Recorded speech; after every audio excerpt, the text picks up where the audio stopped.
Well, good morning, everybody. Packed house. It's always nice to be last man on before everybody disappears off for their lunch. Thanks to the scheduling beanies for that one. Who's sitting here sniggering at me from the front row. So this morning's session is about communication. It's I was thinking about it on my way up this morning, and for me, I guess I've had the A word architect in my job title for probably close on 15 years now. And, you know, it always makes you popular when you go to a barbecue or something during the summer and somebody says to you, well, what do you do then? You say, well, I'm an architect. And then once you've got the thing about building houses and my builder never showed up and can you sort out my plumbing, you kind of go on to the next thing. And you end up just dumbing it down and summarizing it and saying, oh, well, it's an IT thing. And then people get that glazed look on their eye, perk up after a few seconds and then say, well, can you fix my toaster? So in that time, in that kind of 15-year period, since I first got that magic word in my job title, I genuinely haven't met anybody on first meeting, even IT folks, who've really understood what on earth I was talking about.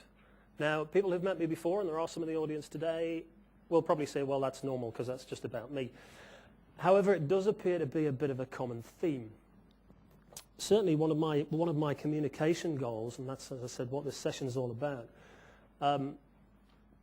has been to see whether I can actually explain what I do to my mother. And that's a bit of a challenge.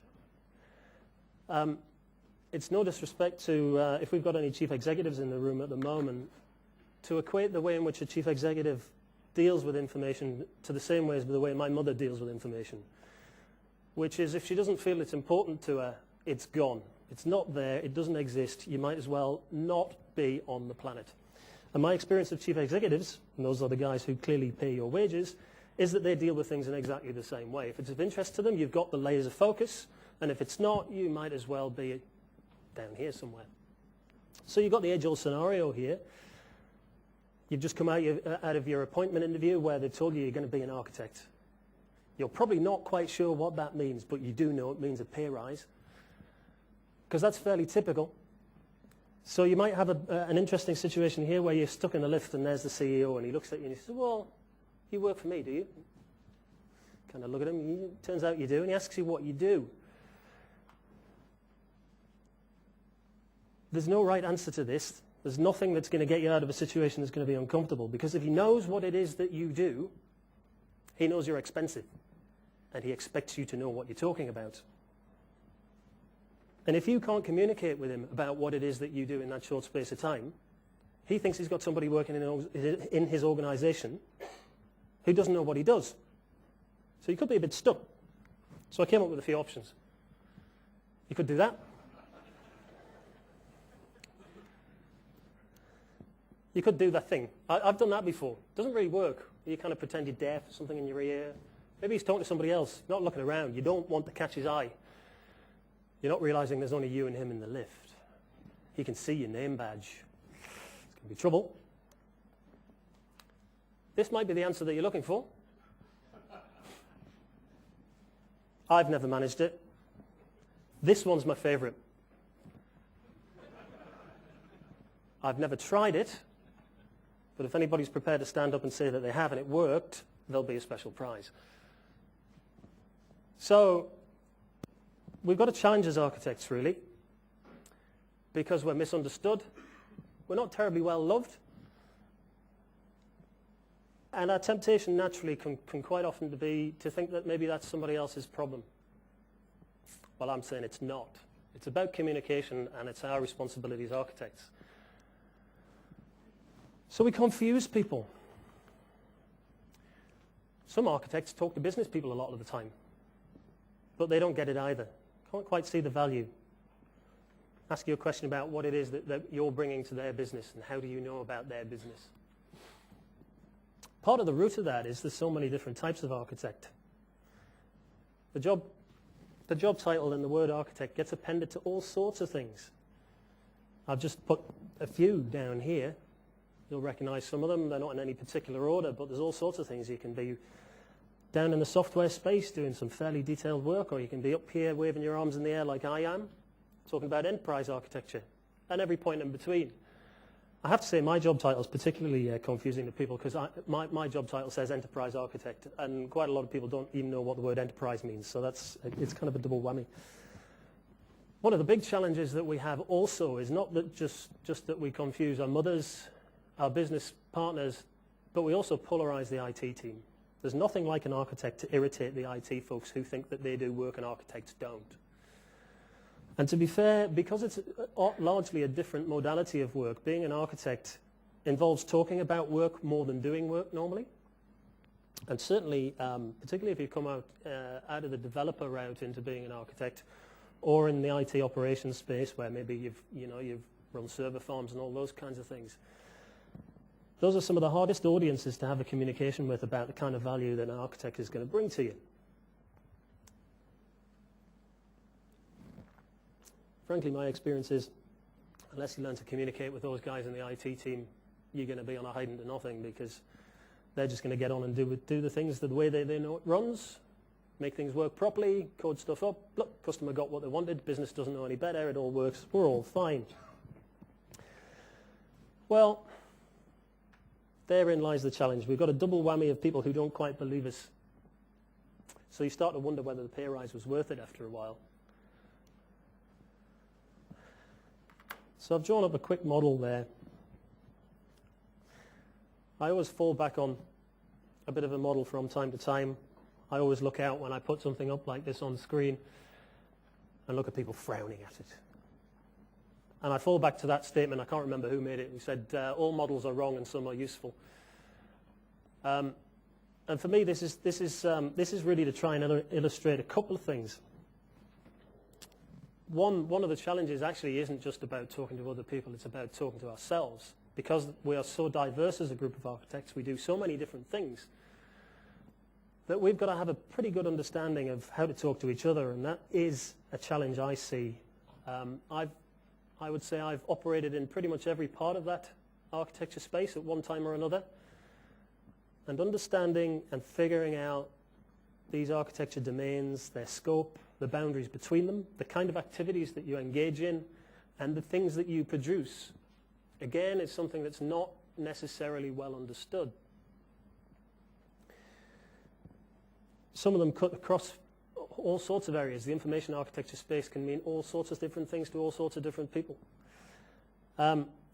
So when I pull a model up like that, the whole point of drawing out something like that is to get people to have a row about it and what it means, because that's at least starting the communication process.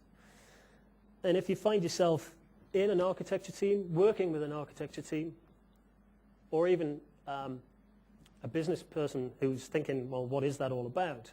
Something like this can at least prompt you to have a conversation about where to go next.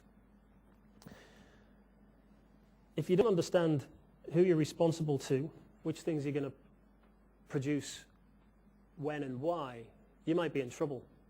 Now, architects love methodologies. I would suggest that there's a part of a methodology or a methodology that's valid for all of those areas, independent of each other. So you get the business guy saying, oh, we've got a methodology for that, and then the software guy saying exactly the same thing. Quite often, it's not the same methodology. There's no links. There's no shared language. So it's a bit of a head-scratcher, really. I've worked in organizations, and I've seen organizations who go the full 9 yards, and they'll do the Zachman thing. If you've come across the Zachman framework, it's a framework rather than a methodology, but it's a way to organize your thinking. I've seen people go the whole 9 yards with the TOGAF methodology, which has a lot of merit, I have to say. I've worked actively in there for a number of years. It's pretty good at telling you what to produce and what to do at certain times in a project life cycle. There's still some challenges, though, in terms of figuring out, well, how are you going to communicate and what's important? And I guess a big part of the point of what I'm talking about today is trying to get to what's important. How to get to what's important quickly and then communicate it with somebody is probably of more value than all the methodological stuff. That's not saying you shouldn't do it. It's just kind of saying treat it with care. Because one of the challenges in the communication space for an architect, whichever level you're at within this, is who cares? if you find yourself working in a framework, working with a methodology, and you're beavering away and you've got your head down and you're producing all these things, if you can't stop yourself and ask, well, who cares about what I'm producing here? You might have a bit of a communication problem. Fallen into the trap many times myself. I've gone away, I've worked on something for 3 months, come back and produced a big stack of paper, handed it to somebody, and they've looked at it and gone, well, why do I care about that? Well, methodology told me to do it. Wasn't a particularly useful modality of communication, I have to say. It was a bit heavy on the transmit, if you like. There you go, there's 100 pages of things for you to read. I've done all the work now, you go away and think about it. It doesn't really engage people.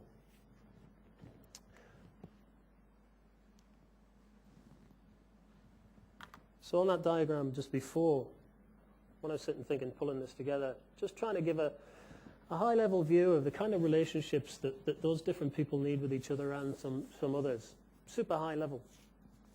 One of the surprising things as I was thinking about this and trying to bring some structure to my thinking was just how much the communication goes and just how far down. I think my experience is that historically, the more detailed part of architecture that you're working in, whether it's in the software or the application space in particular, the typical expectation and experience is that you'll be mostly talking with IT people mostly about technical stuff. I don't agree. I think there's a whole raft of things that have changed around us. We've been grappling with architecture for 15, 20 years, whatever it is. It's even within a young profession like IT, being an architect is an even younger offshoot, if you like. So we've been grappling with what that is and what the place of that is for quite a long time now, and I'm pretty convinced now that we haven't really looked up and looked out and looked and saw what's going on around us. So like it or not, our business partners are a lot more IT savvy, or at least they think they are, and that's the point. They might not be. They might still be an expert in their business space, but really have no idea about what's going on in the IT shop. But that doesn't stop them thinking that they know what's going on in the IT shop. One of my less charitable colleagues calls it Dick Smith syndrome. It's the fact somebody's read, some business executive has read something in the Sunday supplement. He's seen you can get a 1.5 terabyte storage thing for $50 down at Dick Smith's. And he comes in on Monday morning and gives you hell because you're just planning an infrastructure development that's going to cost him $30,000 per terabyte for this, that, and the other. The fact that you're doing the right thing is not relevant to him. He's got an opinion and he's formed it, and that's too bad. So what are you going to do? He's not going to like the $30,000 cost associated with that. The way to work around it is you have to communicate. But the problem is, with people who've got those opinions about things, is that when you try and communicate with them, their eyes glaze over after about 30 seconds and say, well, I don't understand the IT thing. I'm just annoyed. It's costing me lots of money. So you're in this nasty loop now. I'm annoyed because I think I know about this, but I don't want you telling me that I don't and give me a large bill for it. Business person paints himself into a corner. Difficult times come ahead. But as I say, when I was drawing this up, as it became clearer, the challenge is that we all have to communicate, not just with each other, but all of those folks out in the business. I'm going to ramble on a little bit later on about cloud things and the impact of cloud on architects and different levels of the architecture, and it will be a ramble. There's only one slide associated with that. And that's one of those things about, as a profession, not looking up and looking out and trying to figure out, stuff's changed. Wonder what the impact of that will be. Too busy in here trying to figure out what we're trying to talk to each other about. So even though I've just posited that we struggle to talk to each other and struggle to talk to other people, there are things that bind us together as architects. We tend to have rules about stuff. We write them down. We're quite righty-downy people. We write them down in a formal language that sometimes people don't understand. We say, oh, we've got principles about that. What you end up with, of course, is across that stack of different kinds of architects, you pretty much have lots of different principles about lots of different things, which always reminds me of that Groucho Marx phrase. He said, I've got principles, you know, and if you don't like them, I've got some others. And I think that's how architects appear. Because when you're applying principles, they're quite often not set in stone, but you try and convince people that they are. However, we do have them, so that's good. We can talk about principles. Might not understand each other's viewpoint, but at least we can talk about principles. We use methodologies. We've typically come up through some sort of structured part of the organization, doing some sort of structured thinking and structured work. So we kind of have a way about going about things. Now, I might not understand the latest development methodologies because I haven't been in that space for a very long time now. But I do understand the point of having a methodology and the point of having rules associated with what you do. That's a good thing because I can check on that and I can figure it out. We ask hard questions. One of my colleagues calls me Columbo sometimes because I get that look on my eye and come back and say, oh, another thing. That's one of the communication challenges that we have. We ask hard questions because they need to be asked. But quite often we're not very skilled in asking them in the right way. And at a time when that's difficult, particularly in project change, or you're trying to convince somebody to spend some money on something they don't understand, asking a hard question in the wrong way might not help. I've labored a bit on the being incomprehensible thing. And I'm going to show that with a couple of slides a bit later on. I suffer from that as much as anybody. And of course we talk a different language with each other as a group of architects. Getting to the point now, I've rambled for a while. The need to communicate is the critical thing. We're all smart. You don't get to be an IT pro and then do the architecture thing if you're not smart. The communication thing, well, some of us are better than others, I guess. The good thing is it can be taught, and the good thing is there are some fairly simple tools to help with the communication, and that's kind of the real content of what I'm going to talk about today.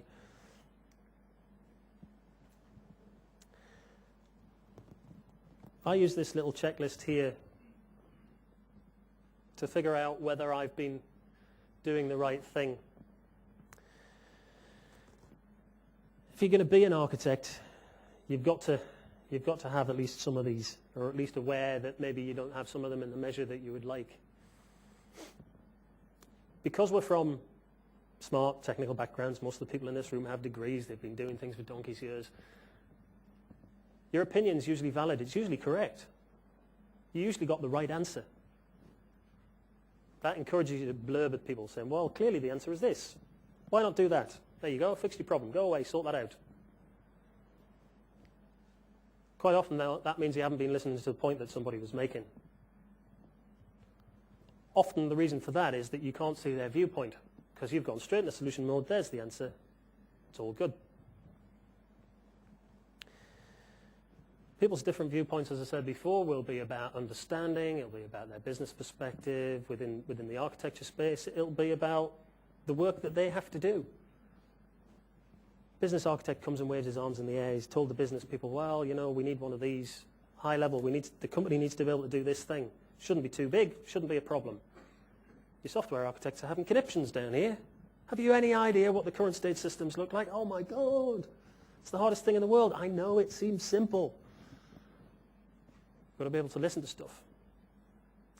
Being able to influence people. Closely tied into that, being able to see their viewpoint. How do you walk a mile in their shoes to then be able to get them to think the way that you're thinking? Because you know you're right. But then you've got to be reasonable and respectful. I'm teaching you all to suck eggs here, but it's stuff I often forget. Am I being reasonable with that person? Or did I just bully them into a position of decision making? Did I take their viewpoint on board? Did I actually listen to what they said? Quite often the answer for me is, no, I didn't. Was I being very respectful there? Probably not. So, here's the crux of it. How do we talk to each other? How do we talk to our business colleagues? Because they're the guys who pay the money. How can we convince them that we're providing value? Because if they don't get what you're doing, next time they're looking for somebody to point the finger at and get the pink slip, you might be on the list. And how can we be sure we're actually doing the right things in the right way? So I touched a little bit on methodologies before. I would have to say that if you're in an organization that can carry the full weight of the full life cycle of a methodology, good for you. I'm delighted. It's never happened to me before. It takes too long.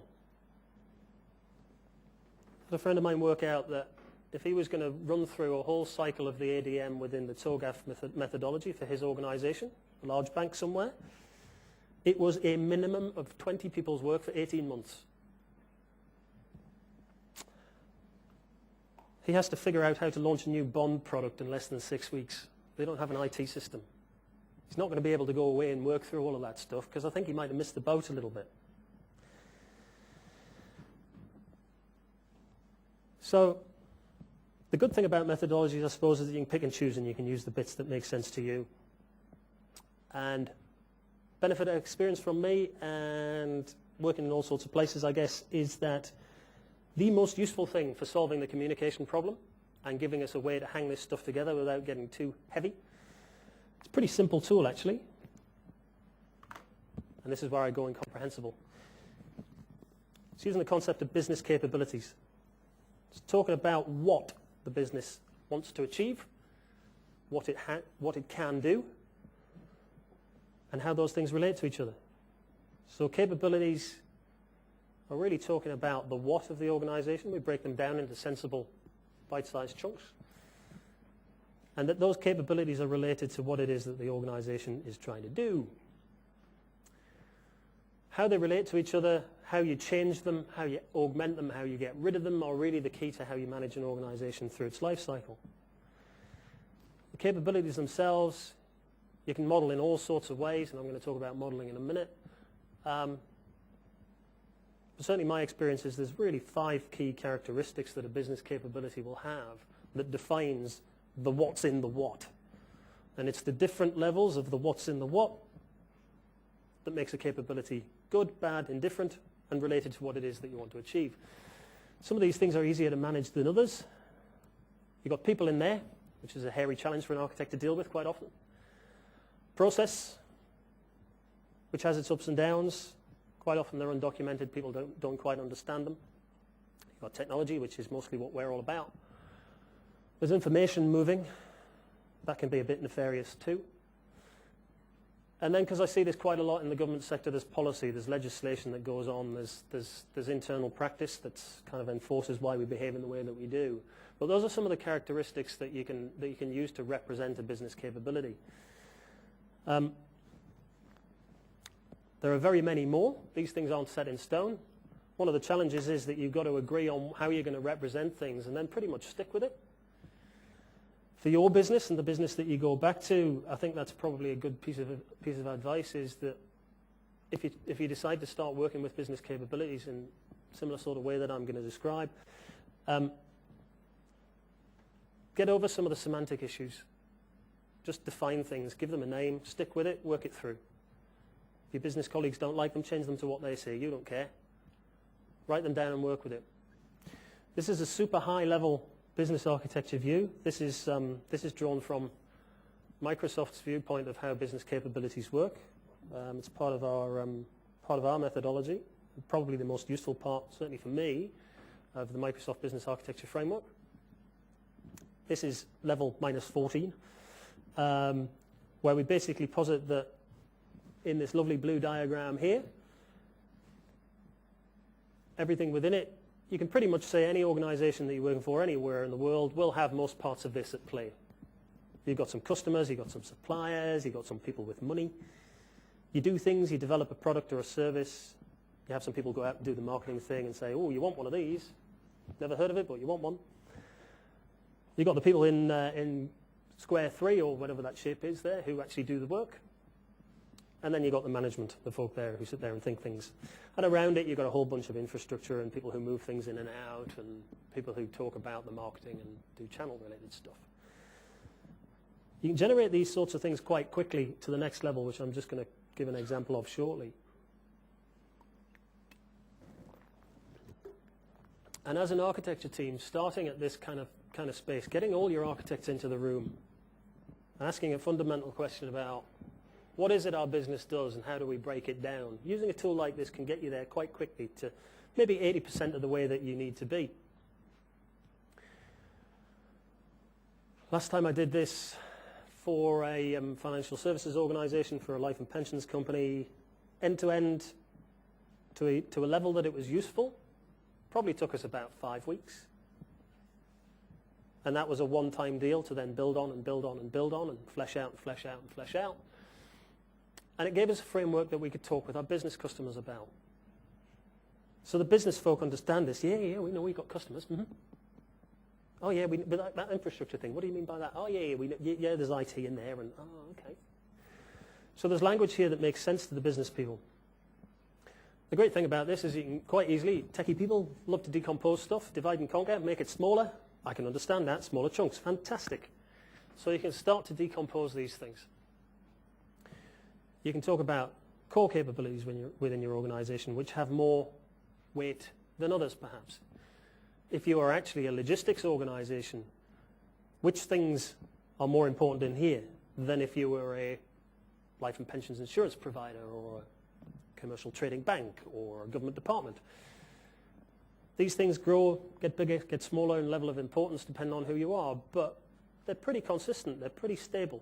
And that's a good thing for business people. They don't like things when there's too many moving parts too many times. The good thing is that it's abstract for them as well. It's a great tool to have a conversation with your business colleagues about the what. The last few years in particular, it's this Dick Smith syndrome quite quickly. People prefer to talk about how they do stuff rather than the what they do. So one of those questions that you're going to ask your business colleagues is, so what do you do there then? And they'll describe the business process to you. Wasn't the point, that wasn't what you asked them. If they came back and said, oh yeah, we're collecting money from the customer, okay. But what they'll normally talk to you about is, well, we get this bit of paper in here and we look it up on this screen there and then we do that and then I pass it to Tony because that's his job. So it's a way of just extracting and abstracting that a little bit. But for us as technology people, and architects aren't always technology people, have always various levels of it in there. It's a good way of getting to a place that we can just start to break things down, but preserve some sort of sensible line of sight.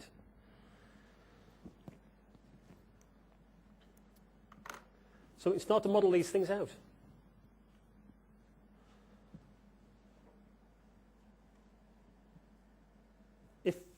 If we generated a first level model, and I'll show you one in a second, that people agree with and they can see what's on there and they kind of think, oh, okay, that makes sense.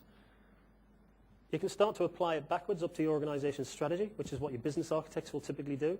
They'll be looking at it and saying, well, the business strategy says we're doing this thing here, but our current state model of our capabilities says we don't have any of those.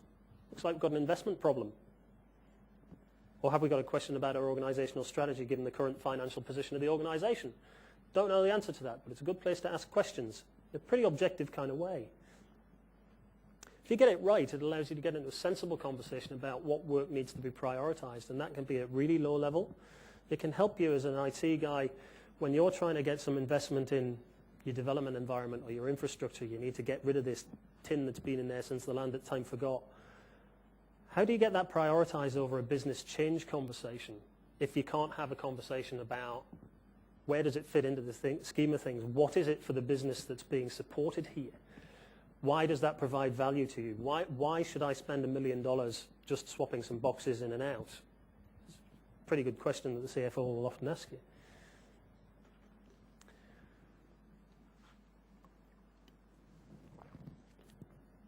One of the biggest reasons for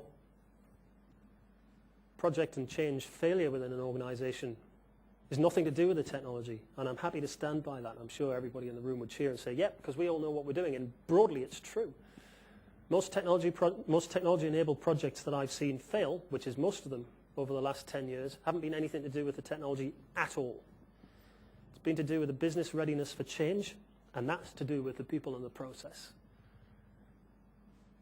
If you can't get a relationship between the people, the process, the technology, and the information that flows through it, you're in big trouble from a project change perspective. And that's one of the quick, easy things that capability modeling does.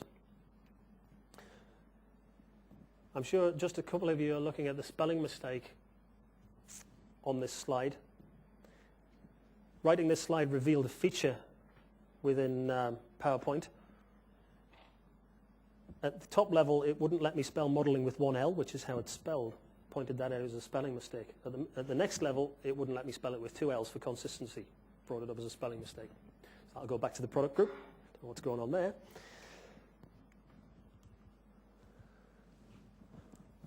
So here's a level 1.5 capability map for an insurance company. So within that fulfilled demand space, we do some claims processing. Okay, so in a life insurance organization, people pay you money just in case. That's the whole point, right? They give you money and you go and invest it and hope that they won't ask you for any of it back. It's the kind of business model that life insurance companies work on. And when you do ask for it back, well, that's a demand that you're making on the organization. But the organization has rules about whether they're going to give you your money back or not. It's what they call claims processing. It's kind of not quite semantically correct, but that's what most organizations in insurance call it. And that's all the rules, really, that frankly say, well, should we give the money or should we not? Within that, you've got all sorts of things. There's fraud detection. There's how do we record the fact that we've paid out for that person. How do we deal with the administration around the claim itself? How do we manage litigation when that person's tried to commit fraud or that they think that we're trying to commit fraud by not giving them any money? These things can go down to whichever level you want them to go to. But it starts to get pretty easy for your business people to see and for you to see from the other direction that in the space of administer a claim, there's a whole bunch of people and process going on there. People ringing up, they're in the call center. My leg's fallen off, I want some money back. Okay, let me write that down. Can I have your details, please? Yes, there we go. So there's people involved, there's process going on. You're in the call center, you're administering the claim. Whole bunch of technology. Most of the folks sitting there, they've got two screens, they've got access for this, that, and the other. Poor so-and-sos quite often have to go to a green screen that's based on a mainframe somewhere and end up with repetitive strain injury because of all the keystrokes they have to do. But, you know, that's the kind of way it works sometimes. So there's a lot of IT in there supporting what they're doing. Because we can now talk about this quite simply in terms of the capability to administer a claim. It's the what we do to administer a claim. You start to pull all those things together for people. So that when a business person says, I'd like to make a process change in here because I'm driving for efficiency. My boss is saying to me, I need to get my call center staff to do 200 calls a minute because they're not working hard enough. And I can't make them work any smarter because my hair's already too pointy. Well, we can spot quite quickly where the challenges might lie. Is it going to be a technology problem? It may be a technology problem associated with that. We may have done some modeling on this to say, claims administration system, yeah, you see, we did that with some early VB, maybe a bit of clipper in there as well, and we glued it together with a bit of wet string. And it's all right, but we have to reboot the servers every night that provide the interface to the mainframe. Got to keep an eye on it, but let's not tell anybody because it's looking a bit difficult. So you've got this business problem going on where they're saying we've got to make it faster, and then we're suddenly sitting there saying, oh, we've got a $3 million investment to do that. And the business guy says, well, I'm not looking for investment right now. I'm looking for performance improvement and savings. So why am I going to find $3 million for you when that doesn't stack up for my business problem? At least it gives you a place to have that hard conversation that you can relate together.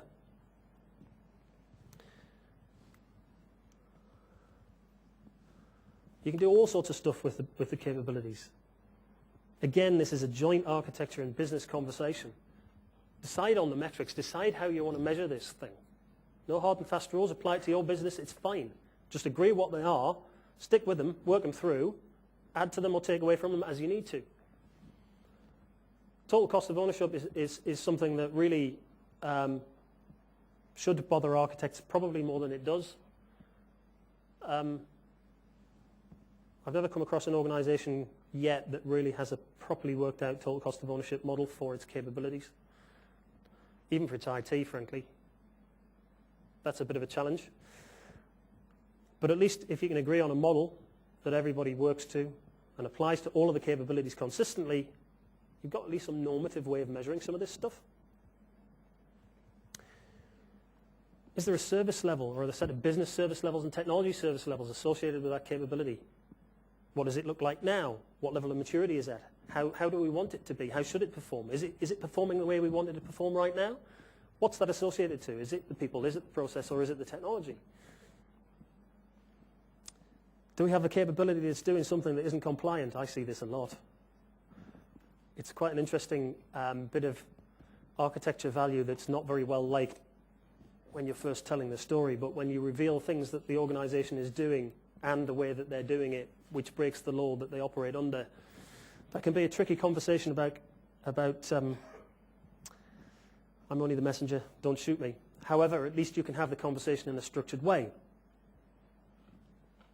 Who the owners, who the customers are, who consumes that capability, who's it important to, how are you going to drive relationships between that capability and another capability in your organization? Because frankly, the capabilities tend not to do much on their own. The relationships between them are one of the key things to figure out here.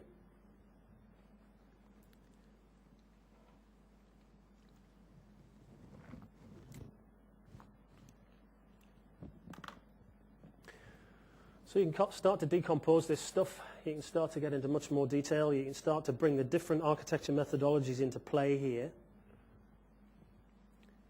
and apply them. So once you've got them all there, you should be tasking your business architects to give you some sort of heat mapping and say, hey, what does the strategy say that we need to have more of? What are our business leaders saying that they've got most pain with? We start to get a bit of a picture as technologists about the key areas, and our natural sense tells us, you know, that illustration I was using before. Yeah, the administration of a claims thing, yeah, that's a bit of a challenge. What do we do now? We start to bring our information modeling methodology into play. We start to bring our software development methodology into play, where we can get a proper sense of the scale of the problem, where it lies, and how it relates to other parts of our organization. Using a really simple capability heat map that brings that stuff together is one of the best who cares moments for this. What goes on behind the scenes as you draw this together with your architecture team and get all those viewpoints together, you'll be having rows about it left, right, and center, but you'll always come back to the heat map that says, but this is the important thing to the business. And when you go and present the bad news or the great news or the somewhere in between news to your business colleagues, you're all talking about the same thing in the same place. Still got different viewpoints on it, but you're all saying, you know what, it's about claims administration.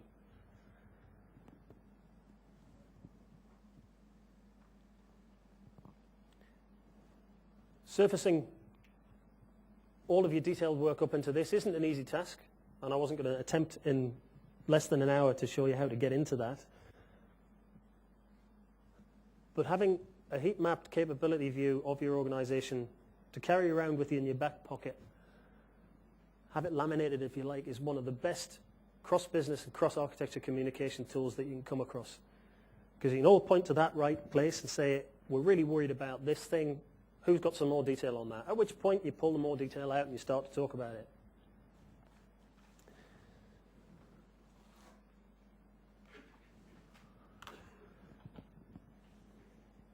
You can map those business capabilities down into your technology quite easily. What capabilities do you have within your applications? You're starting to get much more technical, much more detailed in here. Which things do the applications that you have in your technology environment do? These could be within packages. It could be that you're a development shop. You could be a COTS organization. Whatever it is, those applications still have capabilities themselves. They provide services. If you want to call them services, that's fine. You can relate these quite easily back into those business capabilities so you can start to see the scale of your problem. And then you can go down into your component framework if you want to. How much further down you can go, entirely up to you. You can get right down into how you figure out how you're coding, if you like, preserving that line of sight, because preserving the line of sight here is probably the key thing about it. What you need to be able to do as a software architect is get right down into there and say, no, we're writing this component in this way to be reusable for these reasons, because I can see it's going to be consumed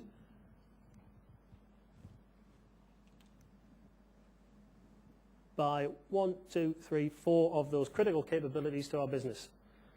So I can have a logical conversation with my boss and his boss, if he wants me to now, about why it is I'm asking for 50 grand rather than 5 grand, or 100 grand rather than 10 grand.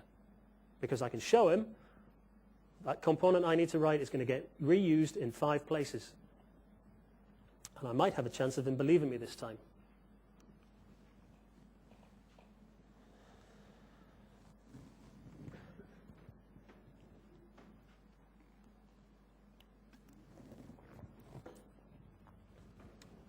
Business capabilities and their modeling sit pretty well with the methodologies you have in front of you. I've used this stuff in conjunction with Zachman, with TOGAF, various different software development life cycles over the years. And it's all about getting the language right. But once you've got the simple framework in place, and once you've agreed as a group of architects, and you start to get it out there with your business colleagues that actually you are going to use this way of modeling it, and you are going to use this way of representing the scale and size of the business problem and the business change problem, a whole bunch of other things go away.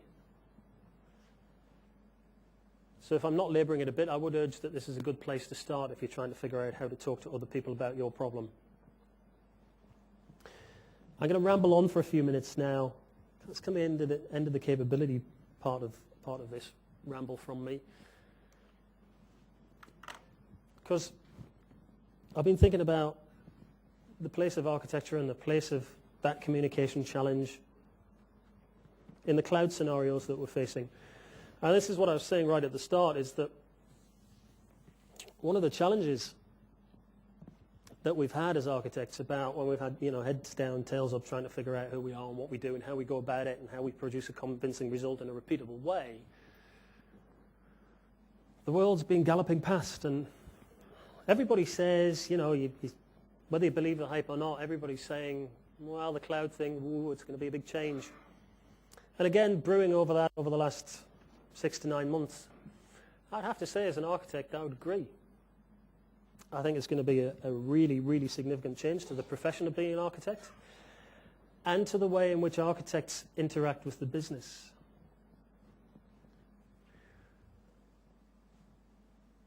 The requirement for an old-style application architect who really knows the ins and outs of how the applications hang together that he controls within his IT shop. The cloud's not just about a sourcing decision.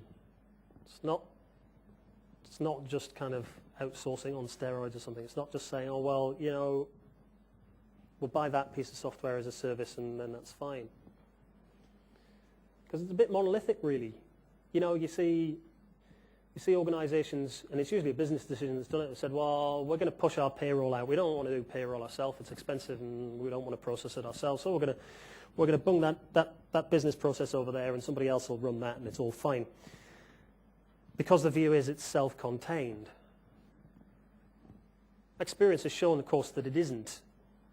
But organizations have lived with that sort of thing a little bit and said, well, yeah, we know it's a bit of a pain in the backside whenever we try and pay contractors at the end of every month because they're not really in the payroll system, so we have to raise checks for those guys. And yeah, but there's still 95% of our people who are run from that payroll environment, so that's all good, and we get a really good deal out of those guys in the sweatshop in India, so it's all fantastic. But it's missing the point, really, because the cloud thing starts to say, well, there's really loosely coupled business services out there now. It's not a full payroll service. It might be a calculator. In the insurance industry, they do a whole bunch of really smart, weird algorithms to calculate how soon you're going to die and what of. Because that's what the insurance industry is all about, by and large. Invest huge amounts of money. Actuaries with big brains, IQs of 180. Sitting there thinking about how soon you're going to die. So they can figure out how much money to take from you.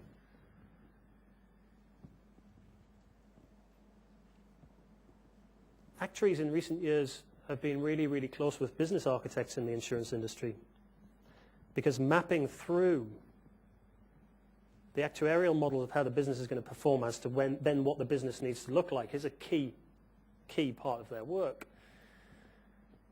Now, I was doing something from a technology standpoint a couple of years ago, which was putting a calculations engine into an insurance organization. It cost somewhere in the region of $15 million to put a new calcs engine in there. And we did everything we're supposed to as solution and software architects. We made sure that the things were reusable and it was stable and it could handle the throughput and all the NFRs we threw at it. And if the data center fell over, it would go to another one and everything would be fine. And all the call center guys could do their queries online and it would all be sweet. And then we bought another business. And it all went horribly wrong. Because they had a whole different set of algorithms and a whole different set of interfaces and we couldn't glue it together. It was too hard. And at the time, the chief actuary just took the decision to say, well, we're just going to close that insurance book. We'll just run it down. We won't take any new business. It's too expensive to do anything with it. Let's just let it wither on the vine. Wow. It's quite an extraordinary thing to do. But cost-wise then, it was the right move to make. But those kinds of investments, because of a change in the business ecosystem, what if there was something in the cloud that allowed us just to consume that service transparently? What if there was a calcs engine sitting up there and all we had to think about was the business rules and the logic that we needed to apply to it? What if the service was stable and up all the time? What if it met all the NFRs? Quite sure what the place of the information architect is in that, or the infrastructure architect, or the solution architect.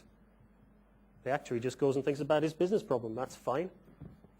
He asks the business architect, what are the implications of that? Business architect runs away screaming because he knows he's going to have a hard conversation with his other architects about it. What does it mean to the IT services and the information flows? Those are the things where it starts to get really, really curly. How do I manage and control my data appropriately? Again, information and data architects tend to want to have the whole model here and there and everywhere. Large parts of it start to get chunked off in large parts but broken down into small pieces. Little black boxes dotted everywhere out there in your ecosystem. How are we going to deal with that as a group of architects? How are we going to model that out? You keep looking at your capabilities. You can always go back to those because you're talking about the what. But I am challenged by that problem of thinking, how am I going to think about stuff in this new world?